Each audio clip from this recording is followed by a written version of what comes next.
আলহামদুলিল্লাহি রব্বিল আলামিন ওয়াসসালাতু ওয়াসসালামু আলা রাসূলিহিল কারীম আম্মা বাদ ফাআউযু বিল্লাহি মিনাশ শাইতানির রাজিম বিসমিল্লাহির রহমানির রহিম। পরিচিত এবং অপরিচিত, দূরের এবং কাছের, যে যেখান থেকেই আমার আজকের এই ভিডিওটি দেখতেছেন সকলকে আমার আন্তরিক সালাম। আসসালামু আলাইকুম ওয়া রাহমাতুল্লাহি ওয়া বারাকাতুহু।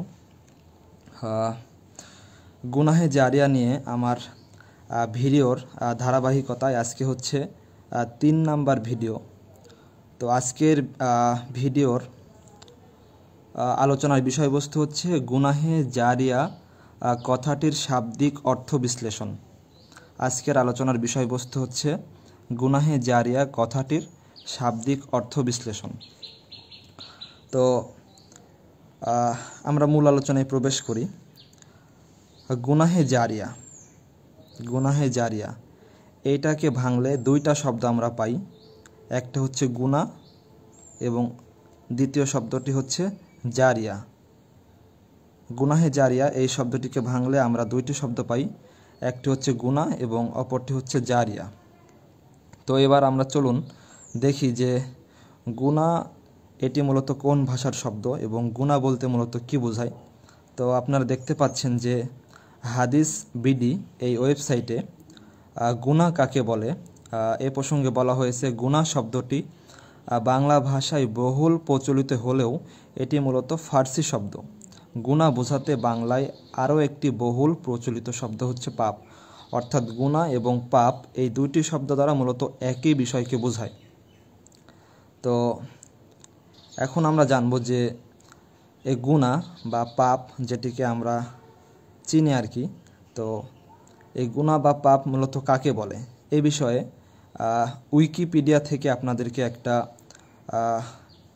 লেখনী পড়ে শোনাচ্ছি। গুনাহ সম্পর্কে উইকিপিডিয়া থেকে সরাসরি শোনাচ্ছি। এখানে বলা আছে, গুনাহ বা পাপ ইসলামী ধর্মশাস্ত্রের একটি গুরুত্বপূর্ণ শব্দ। আল্লাহর নির্দেশের পরিপন্থী হয় এমন সকল কাজকেই মুসলিমরা গুনাহ হিসাবে বিবেচনা করে এবং ধর্মীয় আইন লঙ্ঘন করাকে অধার্মিকতা হিসাবে বিবেচনা করা হয়।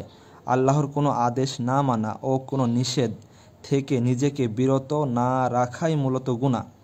বিশ্বাস করা হয় কিয়ামতের দিন আল্লাহ প্রতিটি মানুষের ভালো ও মন্দ কাজগুলোকে পরিমাপ করবেন এবং মন্দ কাজের জন্য তাদেরকে শাস্তি প্রদান করবেন।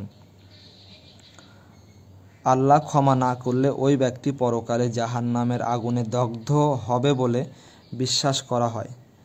উইকিপিডিয়া থেকে এখানে গুনাহের একটা সংজ্ঞা আপনাদেরকে আমি শোনালাম। এরপরে আমাদের দ্বিতীয় বিষয় হচ্ছে যে জারিয়া। তো জারিয়া শব্দের অর্থ এইখানে একটা ওয়েবসাইটে বলতেছে যে জারিয়া নামটির ইসলামিক অর্থ হলো চলতে থাকা। জারিয়া নামটির ইসলামিক অর্থ হলো চলতে থাকা। তো এটার সমর্থনে ইংরেজিতে আমরা দুইটি শব্দ পাই। একটা শব্দ হচ্ছে কন্টিনিউ, কন্টিনিউ অর্থ অবিরত। এরপরে আছে কন্টিনিউয়াস অর্থ একটানা, অর্থাৎ যেটা একের পর এক যেটা চলতে থাকে বিরতিহীনভাবে একটানাভাবে যেটা চলতে থাকে, এমন জিনিসকে মূলত কন্টিনিউ বা কন্টিনিউয়াস বলা হয় ইংরেজিতে। এখানে বলতেছে যে জারিয়া, জারিয়া নামটির ইসলামিক অর্থ চলতে থাকা। তো এই জারিয়া এই কথাটি দ্বারা যেটা অর্থ প্রকাশ করতেছে সেটা হচ্ছে চলতে থাকা। তো এখন আপনাদেরকে জারিয়া, জারিয়া কথাটার অর্থ মূলত চালু থাকা, চলতে থাকা, প্রবাহমান থাকা, বহমান থাকা, অনবরত ও একটানা হতে থাকা। তো গুনাহে জারিয়া এই কথাটার গুনাহ এবং জারিয়া এটা আমরা ভেঙে ভেঙে মোটামুটি বুঝলাম। এখন গুনাহে জারিয়া এটা বোঝার জন্য আমাদের মানবদেহের একটা উদাহরণ আমি উপস্থাপন করব। সেটা হচ্ছে যে মানবদেহের হৃৎপিণ্ড অর্থাৎ হার্ট, যেটা হচ্ছে মানবদেহের খুবই গুরুত্বপূর্ণ একটা অঙ্গ। তো এই হৃৎপিণ্ড আমরা জানি যে এটা রক্ত পাম্পের কাজ করে, অর্থাৎ রক্ত পুরো দেহে ছড়িয়ে দেওয়ার কাজ আমাদের হৃৎপিণ্ডটা করে থাকে। আল্লাহ তাআলার একটা বিস্ময়কর সৃষ্টি আমাদের হৃৎপিণ্ড। তো গুগল থেকে আপনাদেরকে আমি শোনাচ্ছি। এখানে গুগল থেকে আমি যেটা শোনাচ্ছি সেটা হচ্ছে যে প্রতি মিনিটে আমাদের হৃৎপিণ্ডের স্বাভাবিক স্পন্দন অর্থাৎ হার্টবিট যেটাকে আমরা বলি সেটা মূলত পরিমাণ কত এখানে বলতেছে যে মানুষের মধ্যে প্রাপ্তবয়স্ক ব্যক্তিদের মধ্যে স্বাভাবিক বিশ্রামের হৃদস্পন্দন প্রতি মিনিটে 60 থেকে 100 বিট বিএমপি, অর্থাৎ বিট পার মিনিট, প্রতি মিনিটে যে হার্টবিটটা হয় এটাই মূলত বোঝাচ্ছে।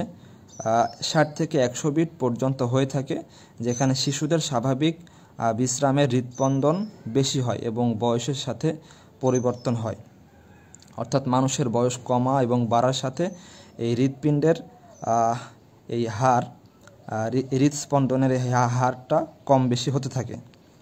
তো এই যেটা আমি বললাম যে আমরা যতদিন পর্যন্ত হায়াতে বেঁচে থাকব, হতে পারে সেটা 60, 70, 80, 90 বা 95 বছর, অথবা অনেকে 100 বছর বা তারও বেশি বেঁচে থাকে।